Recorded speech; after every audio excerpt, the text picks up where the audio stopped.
로마서 강의 4번째 최고의 공포영화라는 제목을 가지고 말씀을 나누겠습니다. 여러분들이 보신 가장 무서운 공포영화 뭐가 있습니까? 노엘이 뭐가 있어요? 가장 내가 봤던 호러 무비 중에서 가장 무서웠던 거 뭐였을까요? 기억에 남을 만한 호러 무비. 알렉스 뭐가 본 영화 중에서 가장 무서웠던 거? 와우, 베리 쇼킹 했던 그런 무비가 있다면 일본 링? 막 이렇게 거기서 기어 나오는 거 링. 또 사모님 뭐 보신 거 있나요? 무서운 공포영화 전설의 고향. 예. 또 뭘까요? 예. 제목이 생각이 안 나는데 엄청 무서워. 노엘이는 본 것 중에서 가장 이거 완전 무서워 이런 공포영화 있었죠. 예. 예? 그래비티가 공포영화예요? 그렇죠. 이제 그렇죠. 재난영화, 재난적인 공포가 있고. 자, 그런데 이제 영화 평론가들이 공포영화를 이야기할 때, 공포영화에서 이 영화 이후로, 뭐 최고였다. 뭐 이런 식의 평가하는 대명사 영화인데 그 중에 하나가 뭐가 있냐면, 식스센스라는 영화가 있습니다. 혹시 보신 적 있나요? 식스센스. 누구죠? 주인공이 그 유명한 브루스 윌리스 나오는 그 공포영화, 식스센스가 있는데, 그 반전이죠. 서프라이즈가 있어요. 영화 안에 서프라이즈가 있는데, 스토리 아시면 기억나시나요? 어떤, 대충 스토리가 이래요. 이 주인공이 아동 상담사예요. 근데 어느 날, 콜이라는 아이를 상담하러 갔는데, 얘가 고민이 뭐냐면 귀신이 보인다는 거예요. 얘는, 죽은 자들이 막 돌아다니는 게 보이는 거예요. 그래서 처음에는 이 브루스 윌리스가 이름이 아마 거기서는 상담소 이름이 콜먼이라는 이름으로 나오는데 상담을 하는데 귀신이 보인다니까 괜찮아. 이거 처음에는 안 믿고 걔 말을 안 믿어서 얘가 정신적인 쇼킹이 있나 보다 이렇게 하고 더군다나 이 콜먼의 집에서 이 부인과 사이가 점점점 멀어져요. 부인이 너무 싸늘하게 대하고 부부관계가 멀어지면서 일단 상담을 그만둬야 되겠다 이렇게 했다가 옛날에 자기가 상담을 잘못해줘서 자살로 죽은 빈센트라는 사람이 떠오르는 거예요. 그래서 옛날에 빈센트도 내가 상담을 너무 잘못해줘서 자살로 죽었지? 그러면 안 되겠다. 얘는 내가 잘해줘야지? 이러면서 상담을 계속 해는 거예요. 근데 이제 그 콜이라는 아이가 계속하면서 선생님 저는 자꾸 죽은 사람들이 보여서 너무너무 힘들어요. 근데 이 콜먼이 상담이 괜찮아. 네가 그럴 수 있고 죽은 자들의 소원을 들어줘. 그럼 뭐가 문제인지 그 문제를 해결해주면 그 사람들이 떠날 거야. 이렇게 해서 계속 상담을 해주다 보니까 이 콜의 문제는 하나씩 해결이 돼서 마침내 얘가 다 문제를 해결하고 엄마랑도 사이가 원만해졌어요. 근데 마지막에 이제 콜이 이제 결정적으로 그 자기를 상담해준 상담사한테 내가 아저씨 문제도 해결해 줄까요? 딱 이러는 거예요. 근데 야, 네가 어떻게 나를 해결해 주냐? 내가 널 해결해 줘야 되는데 아저씨 지금 부인하고 사이가 안 좋죠? 근데 제가 해결해 드릴 수 있는 방법을 알려드릴게요. 가서 부인이 저녁에 자고 있을 때 한번 말을 걸어보세요. 딱 이러는 거예요. 근데 가서 이제 말을 걸려고 이제 부인하고 사이가 너무 안 좋아졌어요. 막 자기를 모른 채 하고 막 싸늘하게 대하고 그래서 왜 그러냐 당신 왜 나한테 이렇게 차갑게 대하냐 이렇게 하고 저녁에 가서 부인에게 이제 잠들어 있는 거예요. 그래서 말을 걸려고 딱 가봤더니 부인의 손에서 이 자기 결혼했던 내 결혼 반지가 툭 떨어지는 거예요. 내 결혼 반지 왜 아내가 갖고 있지? 하고 딱 봤더니 자기 손에 결혼 반지가 빠져 있는 거예요. 그리고 딱 보니까 자기가 죽었다는 거예요. 그때 한 거예요. 그 빈센트라는 자기가 상담을 잘못했던 그 친구가 나중에 우울증 때문에 자기 집에 찾아와갖고 자기를 총으로 쏘고 자기는 자살로 죽었는데 그때 죽은 줄도 모르고 자기가 계속 떠돌아다니면서 상담을 계속 해주고 있는 거예요. 아내 주위를 떠돌았는데 아내는 자기가 죽었으니까 당연히 자기를 못 알아보죠? 그러니까 너무 자기를 싸늘하게 대하니까 죽은 줄도 모르고 자기는 오히려 그 콜이라는 아이를 상담해주고 있었던 거예요. 근데 그 콜은 이미 이 사람들이 죽었는데 그걸 모르고 자꾸 자기를 상담해주니까 불쌍하게 생각하면서 자기 문제를 가지고 이제 얘기를 했었는데 거기에 나오는 명대사가 있어요. 거기 그 식스 센스라는 영화에 나오는 이 명대사가 있는데 거기에 이제 이 뭐라고 얘기했냐면 귀신들은 자기가 보고 싶은 것만 봐요.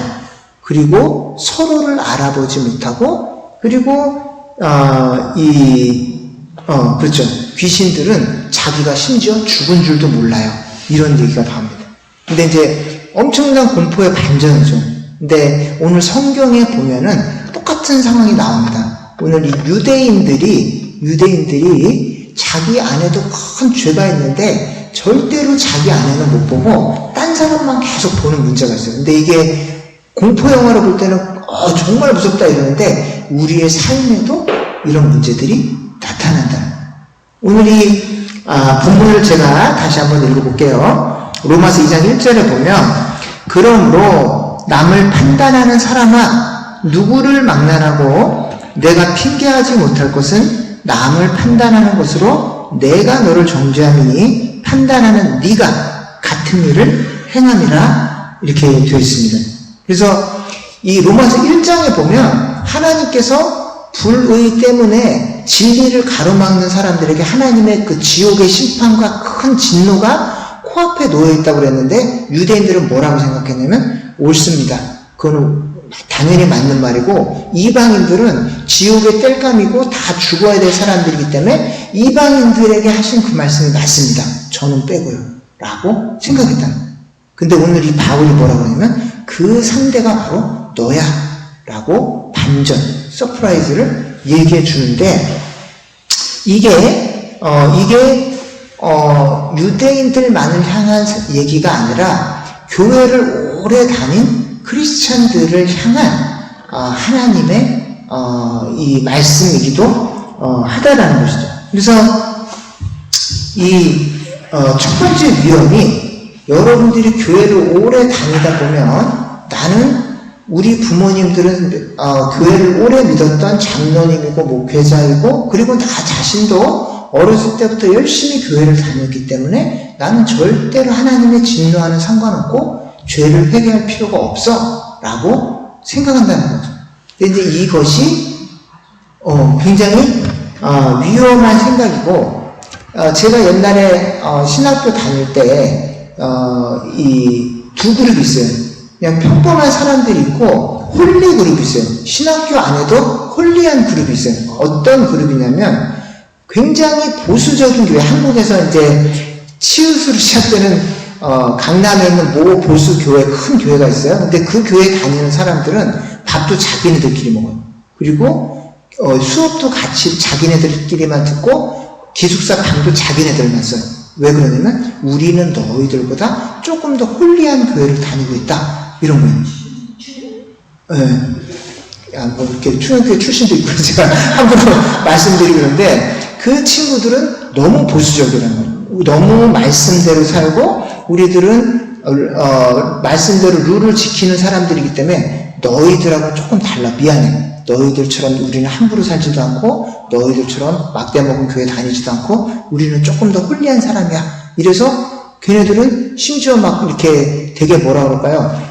엘리트 의식을 갖고 있어요. 신앙적인 엘리트식. 그리고 그때 당시에 이렇게 3일교회라고 뭐 이렇게 실명을 뭐 거론해드리겠지만 그 교회 출신들이 그때 당시에, 그러니까 그때 지금 그 교회 담임 목사님이 성적인 범죄를 저질러서 이제 굉장히 신문지상에 올랐는데 그 직전만 해도 그 교회 출신 교육자들은 굉장히 엘리트 의식이 있었어요. 그래서 우리는 3일교회 교육자야. 이렇게 굉장히 뭡니까? 그 교회 출신들끼리만 계속 어울려 다니고 굉장히, 그런데 또 문제는 뭐냐면 다른 교육자들이 그 교회 출신 교육자를 선망의 대상으로 거기 3일교회 출신 교육자들이구나 막 이런 식의 눈초리가 있었어요. 근데 얼마 지나지 않아서 그 목사님이 성추행으로 인해서 신문지상에 이제 형사 고발을 당하고 막 이렇게 되는데 그다음부터는 흩어져서 지내더라고요. 처음에는 그 일이 있기 전에는 자기들끼리 기숙사를 쓰고 같이 밥 먹으러 다니고 같이 수업 다니는데 얼마나 얼굴에 자부심이 넘치는지, 와, 우리가 리스펙 해야 되구나, 쟤네들은 우리는 리스펙 해야 되는 존재구나 라는 생각이 들 정도로 너무너무 당당하게 아무 공부를 잘하는지 뭐 신앙이 얼마나 좋은지 모르겠는데 단지 하나 이유는 우리는 삼일교회의 교육자라는 그 자부심, 그 하나로 너무너무 당당하게 다니던 그런 기억이 있습니다. 근데 오늘 성경이 뭐라냐면 아무리 네가 철저하고 보수적인 말씀이 탄탄한 교회에 다녀도 너 자신은 망가진 사람일 수 있다는 거예요. 근데 이제 그것을 유대인들은 절대로 인정을 안 합니다. 나는 내가 어떤 사람인 줄 알아? 내가 얼마나 나 자신을 잘 지키고 우리 집안이 어떤 집안인 줄 알아? 라는 자부심이 우리를 하나님의 은혜로부터 막는 거예요. 그래서 회개할 수 없도록 가로막는 거예요. 근데 이제 이게 유대인뿐만이 아니라 모든 교회를 오래 다닌 크리스찬들을 향한 위험성이라는 거예요. 근데 여러분들이 아까 식스센스라는 영화 볼 때 와 이거 완전 충격이다, 반전이다, 공포영화다 그런데 그런 어처구니 없는 생각이 내 안에도 있어요. 하나님이 막 진노 얘기 나오죠. 너 전염병으로 죽일 거야, 정신병으로 죽일 거야, 너 인생을 망가뜨릴 거야, 이런 얘기를 막 해도 그렇지, 못된 놈들은 그렇게 죽어야지, 예수님 안 믿는 사람들은 그렇게 죽어야지, 이렇게 생각하는데 그게 나일 수 있다는 거예요. 근데 하나님의 모든 진노의 첫 번째 대상은 교회 안에서 교회를 오래 다니던 사람이에요. 회개하지 않는 사람들을 향한 하나님의 징벌의 첫 번째는 유대인이요, 그 다음은 이방인이라. 뒤에 그 말씀이 계속 나오는데 하나님이 진노의 그릇을 준비해서 이렇게 쏟아부으려고 준비할 때 누구에게 제일 먼저 붓냐면 교회를 오래 다녔는데 회개하지 아니하고 막 사는 사람들에게 하나님의 진노를 제일 먼저 들이붓는다. 그 다음에 이방인. 근데 이제 우리가 하나님의 진노로부터 우리는 안전지대에 있다라는 굉장히 위험한 생각을 갖고 있어요. 그리고 나는 썩 괜찮은 사람이다라는 생각을 갖고 있는데 그때 당시 유대인들은 성경을 누구보다도 더 열심히 연구하고 회당에서 누구보다 열심히 예배에 참석하고 누구보다 금식하고 모든 율법을 다 지키는 사람들이었지만 하나님의 첫 번째 진노의 대상, 징벌의 대상이었어요. 근데 유대인들은 절대로 저희들은 그런 사람이 아닙니다 라고 생각했다는 거예요. 너무너무 위험하고 어처구니 없는 생각인데 그래서 이 사람들은 첫 번째 나는 거룩한 그룹에 속해 있다는 특별한 착각을 갖고 있었고 두 번째는 우리에게는 율법과 의식이 있습니다. 이건 뭐냐면 주일날 저는 교회에 나옵니다. 새벽 기도 드립니다. 그리고 안 되면 온라인으로라도 우리는 계속 예배 시간을 빼먹지 않는 사람들입니다 라는 방패막이가 있었어요. 근데 그게 개인적인 회개를 말하자면 대체할 수는 없다는 거예요. 모든 종교는 여러분들 그 속죄의식이 있습니다. 여러분 힌두교에 뭐가 있냐면 타이푸삼이라는 제도가 있는데 그게 뭐냐면 그 죄를 줬잖아요. 찜찜한 죄책감이 들잖아요. 그러면 그 타이푸삼이라는 그 축제일에 가서 쇠꼬챙이 같은 걸로 몸을 막 피부로 관통해갖고 등에다 무거운 짐을 지고 계단을 272계단을 막 오르는 거예요. 근데 272가 뭐냐면 인간이 지을 수 있는 모든 죄래요.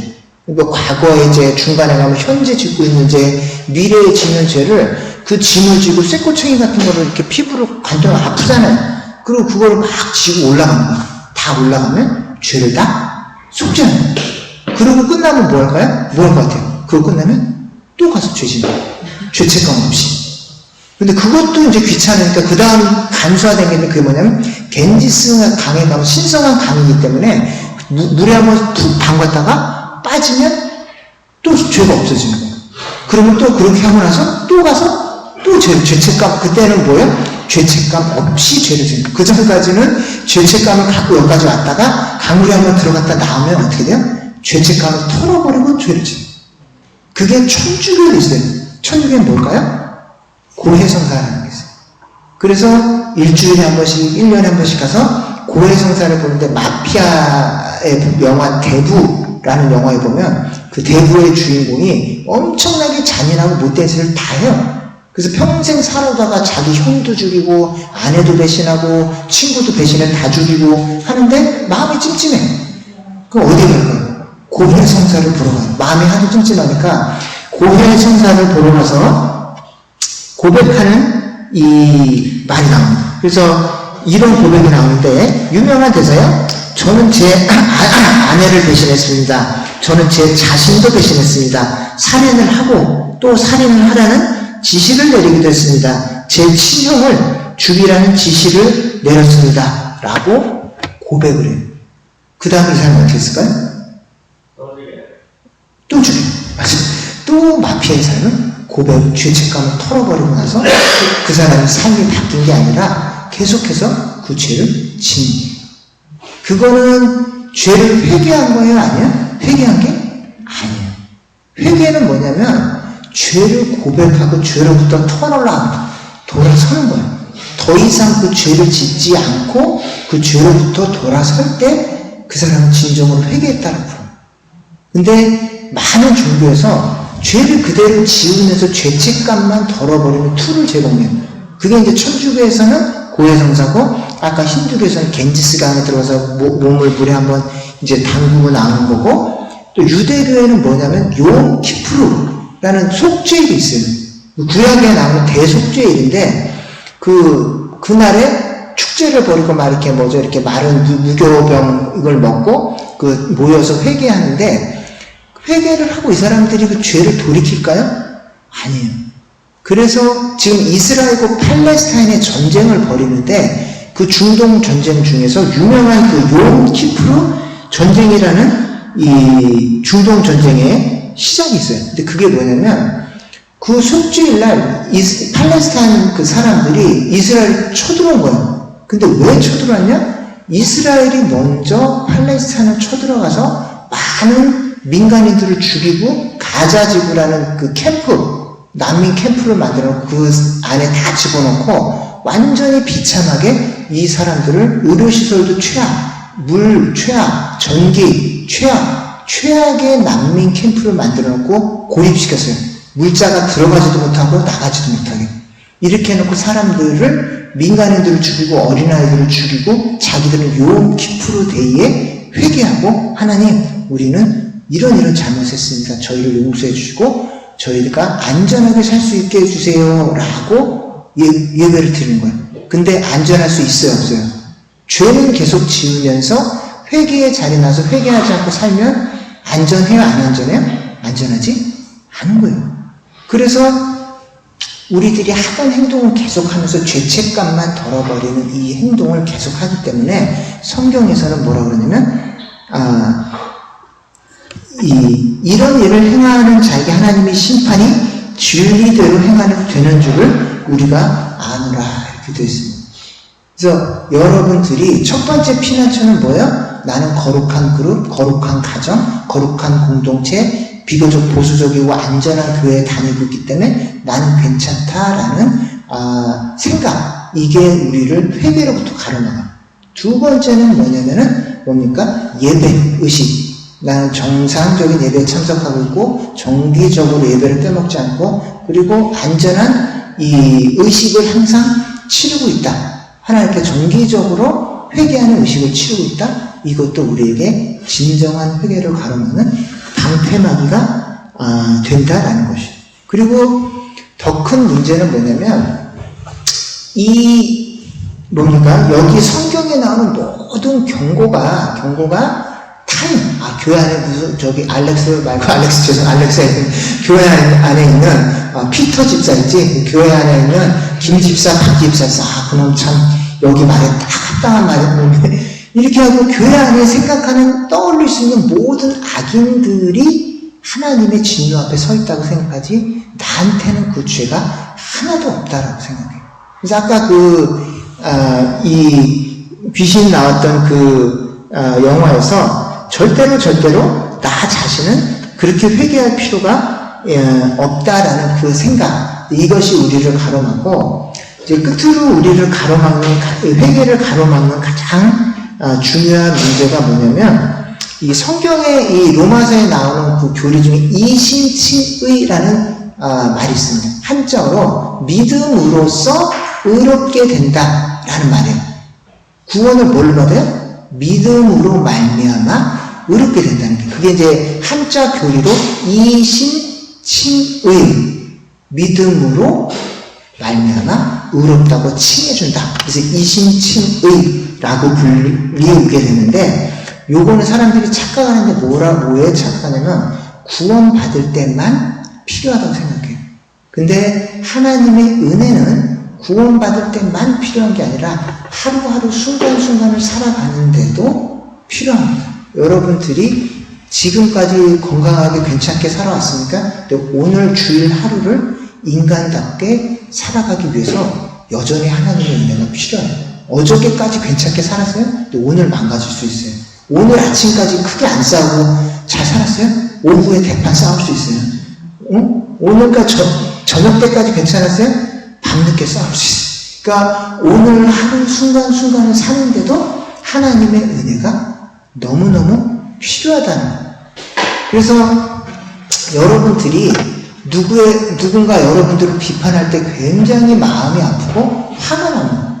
그거는 정상적인 케이스인데, 제가 아는 훌륭한 목회자들 중에 홍정길 목사님이라는 분이 계세요. 근데 이제 그분이 목회를 하는데, 이제 오전 예배는 본인이 설교하시고 오후 예배는 부목사님이 설교하세요. 근데 부목사님 중에서 박영선 목사님이라고, 그분도 굉장히 좀 지명되고 훌륭한 목사님인데 설교 강단에 딱 올라갔어요.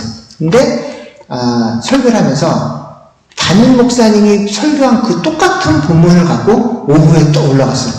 그리고 그 본문으로 설교하면서 비판합니다.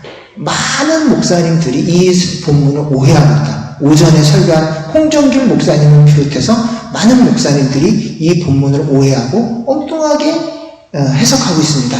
라고 자기 나름대로 설교를 다 하고, 담임 목사님 거기 앉아있는데, 앉아있는 담임 목사님을 향해서 똑같은 본문으로 설교하면서 여기 앉아 계신 이 담임 목사님 포함해서 많은 목회자들이 이 본문을 오해하고 있다고 라고 설교를 했어요. 근데 여러분들이 담임 목사님이라면, 노엘이가 담임 목사님이라면, 너보다 어린 부목사가 노엘이 목사님을 포함해서 이 설교를 다 오해하고 있어요. 그 말을 들으면 기분이 어떻겠어요? 안 좋겠죠. 근데 그 목사님이 설교를 앉아서 맨 앞에서 경청하고 다 듣고 나서 딱 설교가 끝나고 그 목사님께 박수를 치면서 제 잘못을 지적해 주셔서 고맙고요. 너무 많이 배웠습니다. 목사님 감사합니다. 이렇게 하고 그날 예배를 마쳤다는. 근데 그게 성도들이 보고 있어서 그랬는지 어땠는지는 모르겠는데 진심으로. 그래서 그리고 그 뒤로 그 목사님 쫓아내지도 않고 잘 지내고, 그리고 그 목사님 그런 분위기 때문에 감히 그 부목사님이 그렇게 설교할 수가 있었던 것 같아요. 근데 이제 그것이 여러분들이 아무리 잘 살아와도 여전히 내 안에는 비판받을 만한 소지가 남아있고 비판받아 합당한 그런 사람이라는 그 태도, 그게 우리를 살리는 길이라는 거예요. 그 D.L. 무디라는 그 유명한 설교자가, 신문기사가 이제 신문기사에 D.L. 무디는 정말로 교만한 설교자다 이런 기사가 났대요. 근데 그거를 가지고 이 동료들이 찾아서 신문기사에 이렇게 썼는데 이게 말이 됩니까? 선생님같이 위대한 설교자한테 교만한 설교자라고 이런 말씀은 됩니까 안 됩니까? 막 이랬어요. 이 D.L. 무디가 이 기사 잘못됐다고, 사실은 내가 이 기사보다 훨씬 더 교만하고 못된 사람인데 이렇게 적은 것은 그 사람들이 날 잘 모르는 거다 라고, 이 정도 이만하면 굉장히 나에 대해서 잘 썼다라고 표현을 했다라는 거예요. 그래서 이 회개를 많이 하고 하나님 앞에서 정말 많이 깨져본 사람은 자기가 누군 줄 알아요. 그래서 건강하고 안전한 사람일수록 나 자신에 대해서 정확한 생각을 갖고 있어요. 그래서 수요일날 우리가 수요 예배를 온라인 예배로 드렸어요. 그래서 제가 아이들 앉혀놓고 그날 본문이 에베소에 있는 회개하다가 망가진 사람, 진짜 회개한 사람, 이런 이 본문을 갖고 했어요. 그래서 어린애들한테 저는 절대로 하나님 배신하지 않고 절대로 저는 하나님 떠나지 않고 평생 동안 잘할 수 있어요. 이런 사람 손 들어보세요. 그때 어린이 2명이 저는요 절대로 하나님 앞에서 못된 짓 안 하고 하나님 앞에 잘 살 수 있어요. 근데 이제 가장 맏형이 노엘에게 물어봤어요. 노엘은 넌 어떤 사람 같냐? 너는 평생을 하나님 앞에 잘 살 수 있을 것 같냐? 아니면 때로는 왔다 갔다 할 수 있을 것 같냐? 했더니 사실은 저는요 계속 왔다 갔다 할 것 같아요. 솔직히 하나님 앞에 평생 흔들리지 않겠다고 다짐할 수 없을 것 같아요. 그래서 제가 그랬어요. 네 말이 맞다. 네가 한 살이라도 더 커서 어른답게 얘기했다. 어린애들일수록 뭐냐면 나 자신에 대해서 너무 순진한 생각을 갖고 있어요. 저는 하나님 앞에서 실수도 안 하고 거짓말도 안 하고 죄도 안 질 것 같은 굉장히 나이브한 생각을 갖고 있어요.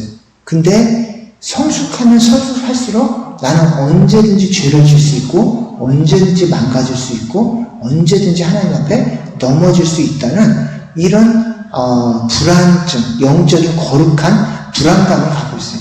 근데 이게 성숙했다는 증거라는 거예요. 그래서 이런 사람이 안전한 사람이고 이런 사람이 오히려 더 죄를 짓지 않을 가능성이 커요. 그래서 성경에서 이 유대인들에게 지적하는 것은 지옥 가고 벌 받으라고 지적하는 게 아니라 너희들이 잘하고 있어. 너희들이 그동안 잘 살아왔고 그리고 그동안 예배도 잘 드리고 율법도 잘 지켰는데 그거는 현재까지야. 앞으로 어떻게 될지 몰라. 그렇기 때문에 나는 언제든지 망가질 수 있고 언제든지 죄질 수 있고 언제든지 하나님 버릴 수 있는 그런 가능성 있는 사람입니다. 하나님 저 좀 도와주세요. 라고 겸손하게 서 있는 그 사람이 가장 안전한 사람이다라는 것입니다. 그래서 이 오늘 성경에서 이 반복해서 이 얘기를 할 때 그러면 문제는 뭐냐? 그러면 남들을 아무도 비판하지 말고 뭐 그냥 다 받아들이는 놈. 세상 사람들면서 비판을 하고 문제를 지적할 수는 있어요. 근데 누구부터 하라고요? 나부터. 그 세상을 분별 없이 다 옳은 뭐 너도 옳고 나도 옳고 옳다 이렇게 하라는 게 아니고 문제를 지적하고 비판을 하는데 누구부터 해야 되냐면 나 자신부터 해야 돼요. 우리가 배우자의 문제, 자녀들의 문제 막 이런 걸 지적하고 막 들이붙잖아요. 근데 나는 놀라울 정도, 소름 끼칠 정도로 나는 그 비판의 화살에서 싹 빼는 수가 많습니다. 근데 여러분들은 안 그런다고 생각하는데 성경에서 유대인들이 이렇게 멍청할 수가 있으면 유대인들보다 더 멍청한 우리일 수가 있다는 거예요. 아까 식스센스가 왜 공포 영화가 되냐면 그런 게 왜 공포예요? 마지막까지 콜먼이 자기가 죽은 줄도 모르고 산 사람을 앉혀놓고 산 사람의 문제를 해결하려고 막 다가가는데 걔는 이 사람이 죽은 줄 알아. 그리고 심지어 죽었는데 자기가 죽은 줄도 모르고 산 사람들의 문제를 해결하러 돌아다니네? 얼마나 불쌍해 보였겠어요. 근데 그 죽어있는 그 콜먼이라는 그 사람은 자기가 죽었고 그리고 죽은 줄도 모르고 이 상태로 막 돌아다니는데 마지막 반전이 자기 손에 링이 빠져있고 총 맞은 자국을 딱 보는 그 순간에 그 모든 소름, 그 반전, 이게 이제 영화사에 길이 남을 소름 끼치는 반전의 장면인데 제가 그래서 그 리뷰를 봤어요. 그 영화를 보고 뭐를 느꼈나 리뷰를 봤어요. 근데 정말로 소름 끼치는 반전이 또 나왔는데 그 리뷰의 99.9%가 한 명도 자기 자신도 그 콜먼 같은 사람일 수 있다라는 리뷰가 없어요. 다 감독님 멋있어요. 반전 멋있어요. 이거지. 저도 콜먼처럼 나 자신을 돌아보지 못하는 그런 사람이었네요. 라는 리뷰가 한 명도 없어요. 심지어 그것을 지적한 나 자신을 돌아보세요. 라는 그 포인트를 지적한 공포 영화를 보면서 한 명도 리뷰어 중에서 나 자신도 그런 면이 있네요. 라고 고백하는 사람이 한 명도 없다. 마찬가지로 오늘 여기 여러분들이 이 로마서가 공포 영화 같이 공포스러운 주제가 되시는 게 뭐냐면 유대인들을 보고 너희들이 그 사람이야. 너희들이 예수님 십자가 못 박은 사람이고 너희들도 회개하지 않으면 이방인보다 먼저 너희들이 하나님 진노를 받아. 라는 이 글을 하나님의 진노를 막 설명하는데 유대인들이 환호하고 열광을 해요. 맞아, 얘네들 다 죽을 놈이야. 나 빼고. 그래서 이 바울이 2장 첫머리에서 너희들이 바로 그 사람이야 라고 공포영화의 반전을 보여줘요. 근데 이거를 보고 여기 읽던 모든 독자들이 난 아닌데? 근데 여러분들이 누군가를 비난하는데 그 비난의 모든 그 기준과 화살을 절대로 자기에게는 안 씁니다. 나 자신을 평가하는데 그 기준을 안 써요. 그러기 때문에 우리의 삶이 위태해지고 위험해진다는 거예요. 여러분들 안 그런 거 같죠?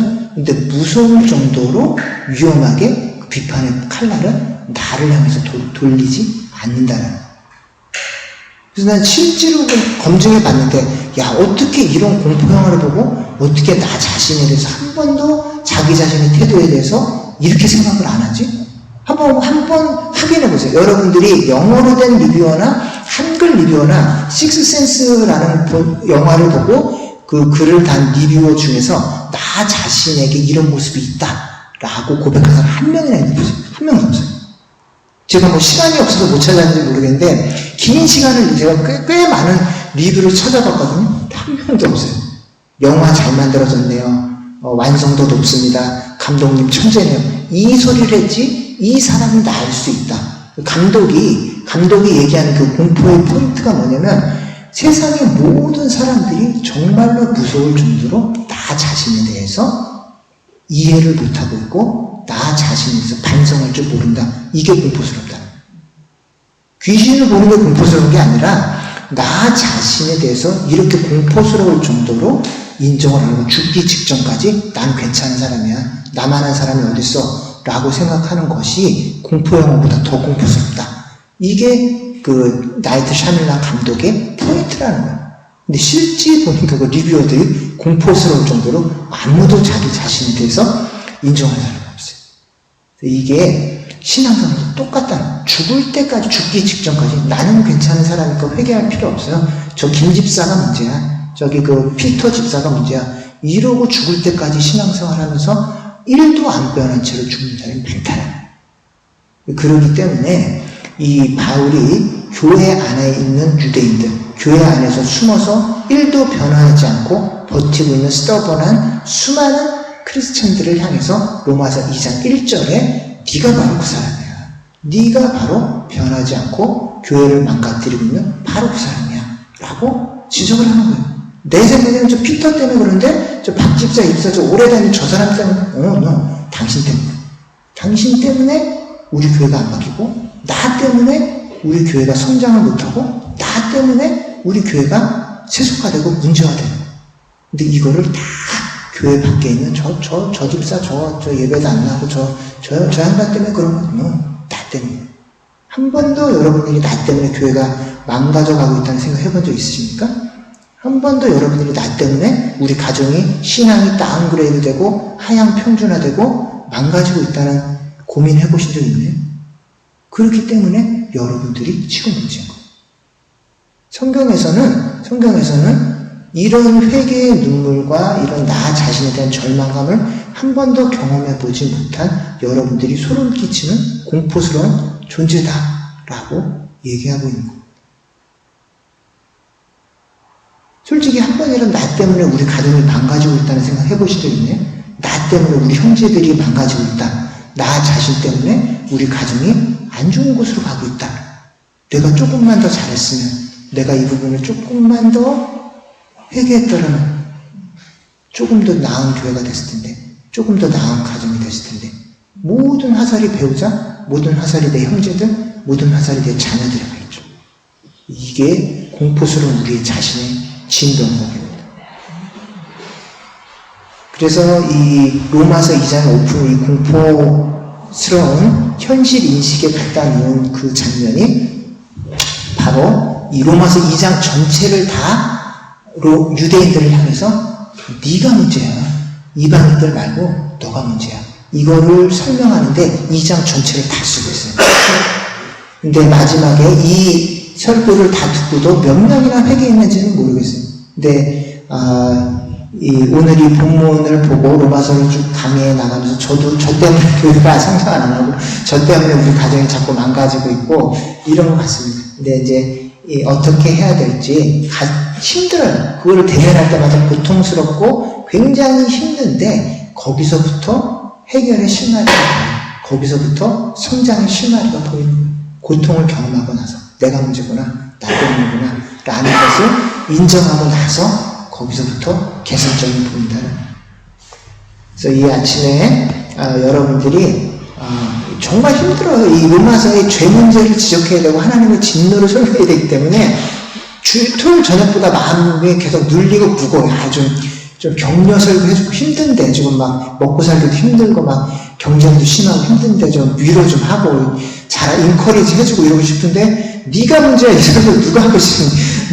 네 때문에 이렇게 된 거야. 인기가 없죠. 뭐 이런 얘기하면 나도 눌리죠. 나도 나 자신한테 적용해야 되는데 준비하면서부터 눌려요.